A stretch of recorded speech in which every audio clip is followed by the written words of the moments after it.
Hi everyone, ఈరోజు అనపకాయల masala curry చేస్తున్నాం. రాత్రి నానబెట్టిన అనపకాయలకి పొట్టు ఒలిచేసుకోవాలి. ప్లేట్లో కనిపిస్తున్నవన్నీ వేసి ఆడించుకోవాలి. చూడండి, ఇలా ఉంది. ఇప్పుడు కారం పొడి కూడా వేసి ఆడిస్తున్నాం.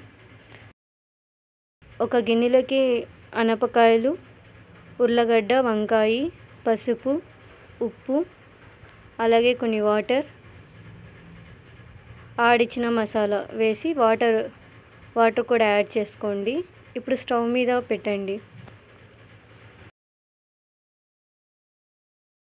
మూత మూసి పెడితే పొంగు వస్తుంది. చూడండి, ఉడుకుతుంది.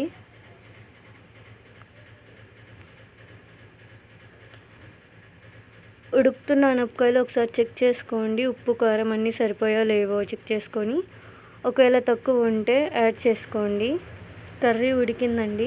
స్టవ్ ఆఫ్ చేసి పక్క దింపుకుంటున్నాం. ఇప్పుడు తాలింపు వేసుకోవాలి. తాలింపుకి ఒక కడాయి తీసుకొని అందులో నూనె వేసుకున్నాం. ఆవాలు, జీలకర్ర, ఎర్రగడ్డ, కరివేపాకు యాడ్ చేసుకున్నాం. కొంచెం వేగనివ్వండి. పోపు చిటపటలాడేటప్పుడు కర్రీలోకి యాడ్ చేసుకోవాలి. వీడియోలో చూపిస్తున్న విధంగా యాడ్ చేసుకోండి. Thank you for watching. Please subscribe and like it, share it. Thank you.